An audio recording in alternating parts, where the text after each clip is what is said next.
साहब की तरफ चलती हूँ। लगारी साहब, 9 मई के बाद कोई हकीकी रिप्रोचमा की कोशिश ना करना, कोई कॉन्फिडेंस बिल्डिंग मेजर्स ना लेना, बल्कि जो एक सिचुएशन इंसेंस हो रही थी, जो हर्जा सराई हो रही थी, उसमें कोई उस तरह कमी आती हुई नज़र नहीं आ रही है। अभी मैंने तस्करा किया जो वर्चुअल जलसा था, उसमें जिस तरह 2 लोगों को फ्री स्पेस दी गई, बाहर बैठे हुए थे, वो उन्होंने आके अपने तासुरात का इजहार किया, specially vis-a-vis the establishment. क्या पीटीआई का फ्यूचर उसके बाद है, या आप समझते हैं कि एक स्मोक स्क्रीन है जिस तरह आप कह रहे हैं? मेरा ख्याल है कि मुस्तकबिल भी पीटीआई का ही है, और अगर आपका ख्याल है कि किसी और का है तो मुझे नजर नहीं आता। खुदा ना करे, खुदा ना करे, खुदा ना करे, मुझे जनरल आसिम मुनीर की नीयत पर जरा सा शायबा तक नहीं है, मैं बिल्कुल सोच भी नहीं सकता। और मुझे तमाम कोर कमांडरों पर भी कोई ऐसा एतराज नहीं है, वो सारे काबिल एहतराम है और पाकिस्तान के सिपाही हैं और सिपाही के तौर पर काम कर रहे हैं। लेकिन इस्टेब्लिशमेंट में ऐसे एलिमेंट्स मौजूद हैं जो हाइब्रिड रिजीम के लिए, जो इस रिजीम के लिए जिसको 2018 में लाया था, दोबारा लाने के लिए सर धड़ की बाजी लगा रहे हैं। और ये सब कुछ वही है जिसके बारे में ये बताया गया कि जनाब ये कहां से जो सोशल मीडिया पर चीजें चल रही हैं, ये जो चीजें आ रही हैं, सोशल मीडिया भी मैनेज होता है। अल तारीर में हमने देखा था कि कैसे मैनेज हुआ। ये बहार अरब कैसे, जो खिजाएं अरब चली वो बहार अरब बन गई, जो कैसे बनी थी वो यही लाडले थे जिन्होंने पूरे के पूरी अरब दुनिया को शुमाली अफ्रीका के एक मुल्क से लेकर और यहाँ पर अरब के तमाम मुल्कों तक, शाम तक आ गए थे, और शाम तक सब कुछ बदलने के लिए चल रहे थे। लेकिन उनकी शाम में और उसमें यमन में नहीं चल सकी है जो बाहर अरब बुलाना चाहते थे। और उसने कहा था ना, हिलरी क्लिंटन ने, we came, we saw, we eliminated, वो आई और उन्हें देखा और उन्हें एलिमिनेट कर दिया। गद्दाफी एलिमिनेट हुआ, ज़ैनुद्दीन अली का एलिमिनेट हुआ, उसके बाद जो है ये यमन में आकर उसको एलिमिनेट किया। लेकिन उसके बाद जो है वो एक शदीद किस्म का तनाज़ा हो गया। मैं ये कह रहा हूं कि सहूलतकारी जारी है, ठीक है, कि शहजादे लाडले प्यारे की इस वक्त सहूलतकारी हो रही है। ठीक है, जब ये कागजात रिजेक्ट करते हैं तब भी सहूलतकारी होती है, ताकि ये दोबारा बहाल होकर आए तो इनको जो है वो हार पहनाए जाए और इनको जो है बाकायदा इनके इनके इनके तख्तियां लगाई जाए और कहा जाए। पॉइंट आ गया आपका लगारी साहब, आपका पॉइंट आ गया।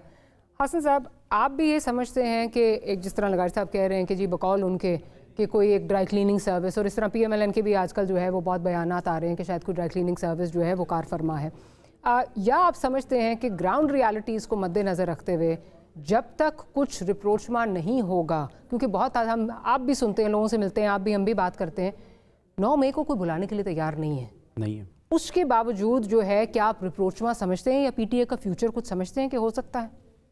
देखिए, फ्यूचर तो मुस्तकबिल के हाल के बारे में तो मैं कुछ कह नहीं सकता, लेकिन इनकी अपनी सियासत में ना आपके एक्शंस होते हैं, फिर उसका रिएक्शन होता है। 9 मई भी इनका एक एक्शन था, फिर जिस पर रिएक्शन स्टेट ने दिया। तो अभी इनको भी, यानी जो जैसे आप कह रहे थे कि CBMs होने चाहिए, CBMs अभी तक उनकी तरफ से दिखाई कोई नहीं दिए।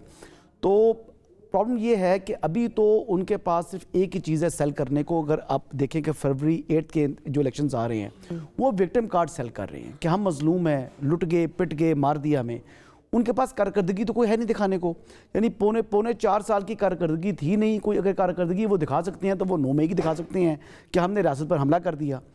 अगर उन देखा जाए तो उनके पास तो यही कुछ है दिखाने को। तो ऐसी सूरत हाल में वोट उनको क्यों मिलेगा?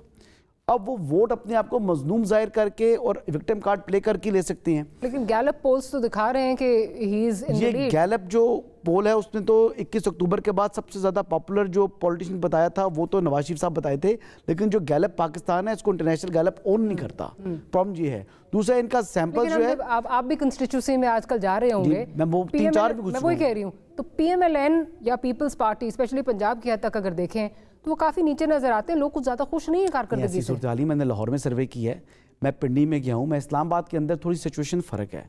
आप अगर इस्लामाबाद से बाहर निकले ना, मैं लाहौर की बात कर रही हूं, मैं मियां साहब के हल्के की बात कर रही हूं। अच्छा, मैं मियां साहब के हल्के में नहीं गया। मैं गया था, यानी आप ये देखिए एम आलम रोड पर था, मैं लिबर्टी में था, मैं DHA में था। तो वहां जाकर मैंने पूछा तो लाहौर में तो अर्बन सेंटर्स जो है, हाँ जी, वहां जाकर मैंने देखा तो जो सबसे बड़ी चीज मुझे मायूसी की बात लगी, वहां पर तो मेजॉरिटी लोग, यानी तकरीबन 70% या 60-70% लोग थे, वो कहते हैं जो भी आएगा अपने लिए आएगा, हमें कोई गर्ज नहीं है कौन आ रहे हैं, हमने तो पहले भी अपने बच्चों के लिए रिस्क कमा रहे थे, अभी भी कमाएंगे। यानी इस किस्म की बातें।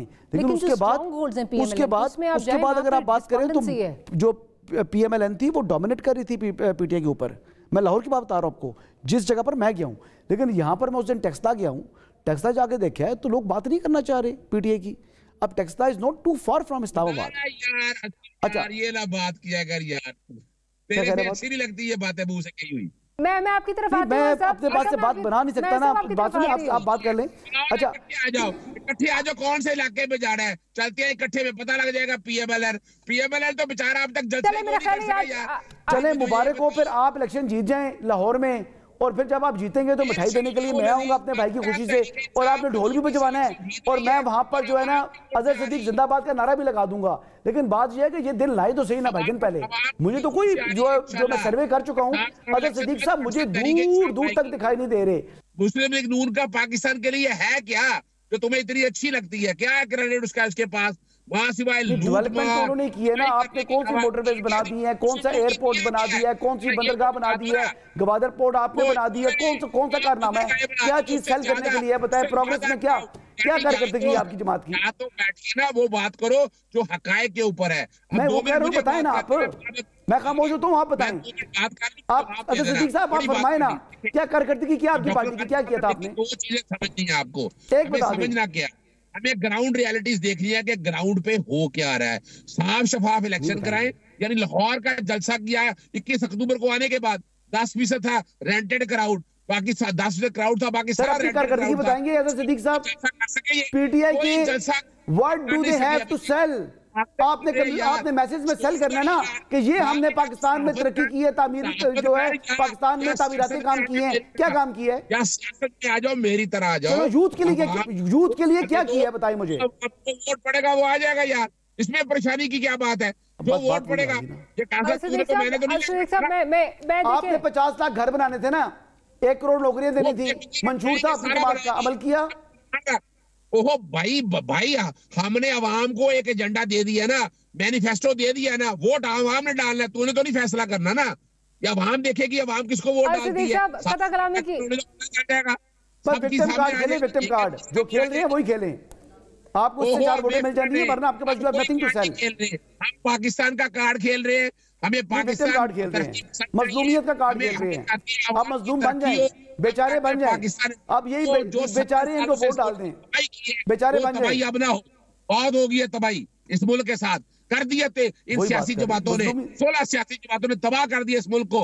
PDM ने 17 महीने में जो किया, अवाम ने सारा कुछ देख लिया है। बस इलेक्शन के नताज को कबूल करना है आपने, ये नहीं कहना कि इलेक्शन के नताज हम कबूल नहीं कर रहे। आप इलेक्शन करेंगे, साफ साफ इलेक्शन 100% कबूल करेंगे हम, लेकिन ये जो धांधली हो रही है, प्री पोल धागी हो रही है, ये नहीं कबूल करते हम। प्री पोल रिगिंग जितनी कर दिया हमें आज तक, इतनी प्री पोल रिगिंग नहीं हुई है जो ये कर दी है। हम साफ साफ इलेक्शन कबूल करेंगे,